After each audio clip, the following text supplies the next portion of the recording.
experience in non-Adventist educational settings, but I'm guessing that there would be a whole range of factors that we could identify that might have to do, with factors inside the community here that might push people out.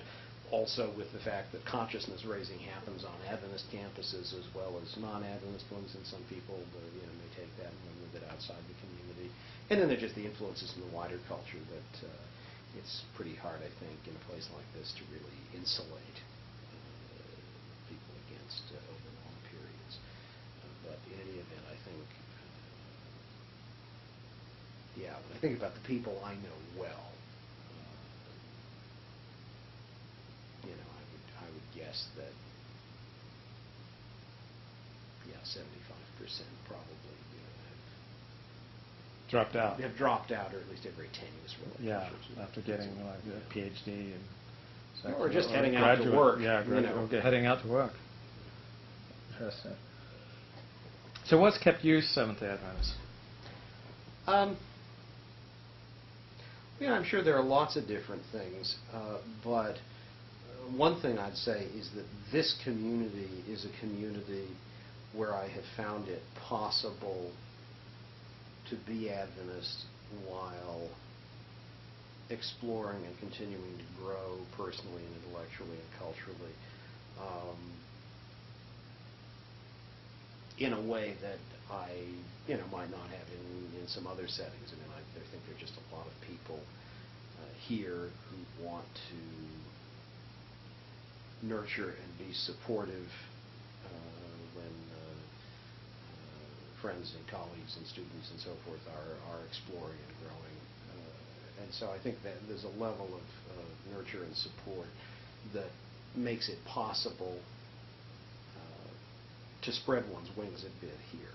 And so I think I've stayed Adventist because I could here. And I'm grateful to the teachers and friends and so forth who made that possible and made this a welcoming environment. I don't feel like asking questions or pushing the envelope in various ways is something that my faculty colleagues are interested in punishing. Rather, I think they're interested in learning from that. Mm-hmm. So, what did you study at grad school? Well, I guess so. I first went to grad school outside of Adventism at what's now Claremont Graduate University, and started there in a program in the philosophy of religion and theology. And then I ended up finishing my doctoral work at the University of Cambridge in England, where again I worked in Christian ethics and theology and the philosophy of religion.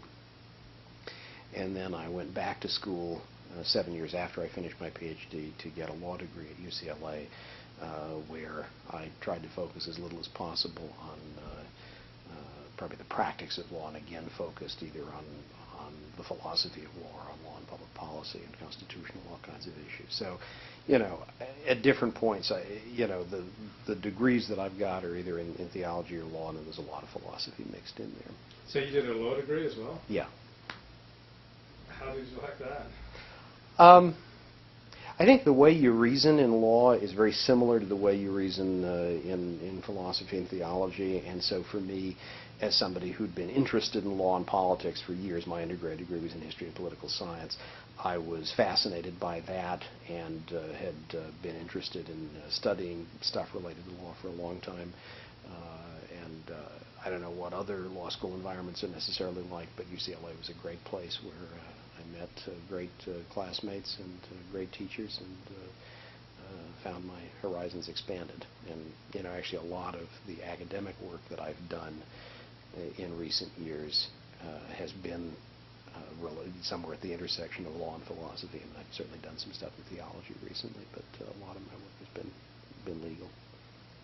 So when you were a kid, what did you plan to be when you grew up?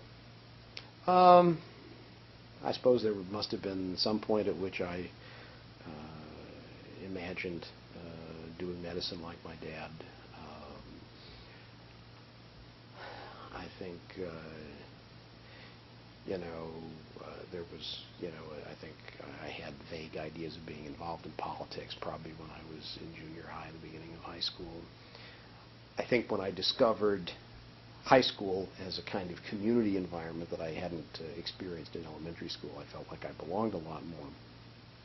I started thinking about high school teaching. I could be part of this environment over the long term.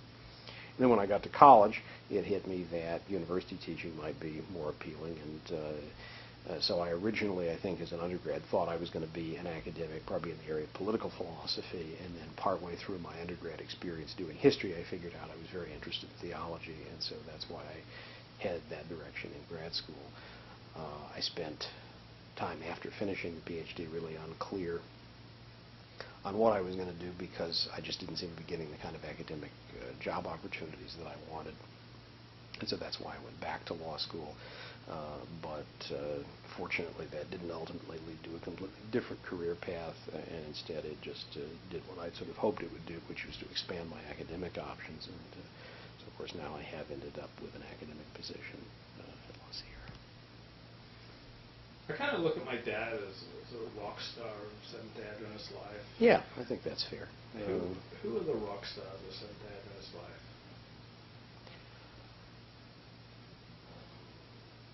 It's hard for me to say that now, as Adventism is much more fragmented, there are people who play that role as obviously.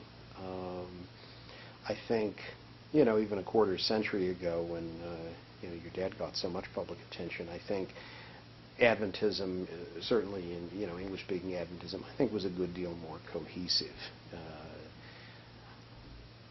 Maybe that's just an excuse for my not being able to think of obvious people, but. It's. I mean, I would see my dad get mobbed. Mm-hmm. Wherever he'd Yeah. go, people would like swarm him. Sure. Seventh-day Adventists do have a very high percentage of what my brother would call nutters. I mean, people would, just get off on eschatology and, Sure. just like conspiracy theorists. Sure. And Sure. Because it's an eschatological religion. Right. And but yeah, I would see my dad, and people would be swarming him. The same way that someone, not quite the same way as Britney Spears is swarmed, but still. When you walk into a room, there's one person there that everyone wants to Right. talk to. Right. Like I've gone to parties where there was Martin Amis, the novelist, Mm-hmm. and who wrote God Is Not Great? Chris Hitchens. And Chris Hitchens. I Mm-hmm. went to one party with both of them. They were rock stars. They Sure. were mobbed. Everyone Sure. wanted to hang out and talk with Sure. them. So my dad was a rock star, and I'm trying to think it's the controversial, high-profile speakers. I think speaking. It's the eloquent speakers who are the rock stars of Seventh-day Adventist life. What do you think of that theory? The people who can move vast audiences. Well, I think that's a theoretical account of it that certainly captures what mattered where your dad was concerned. Yeah. I think that's clear. I think somebody who is obviously just a tremendously gifted communicator. And a very quick thinker who therefore can impress people both, as not everybody can, both with rhetorical flourishes and with intellectual firepower. And I think that's certainly, that's the kind of thing that does impress Adventists. But I don't know who could pack a hall right now somewhere in Southern California. Yeah. And I'm just not sure that I can think of somebody who's... Who can make people cry? Yeah, no, I think that's... Craig Smuts Van Ryan? Yeah, but sure. I don't know what's happened with the last 25 years. Smuts... I remember he was a pretty powerful speaker when I was a kid. Smuts is an excellent speaker, and I don't actually know quite where he is. He was pastoring out here for a long time. He was sort of rehabilitated and was pastoring both in Glendale and in Riverside. But I'm embarrassed that I don't know where Smuts is now. Certainly for people who are aware of him, he would probably bring a fairly large crowd out, and certainly he could make them cry. Mm-hmm. I but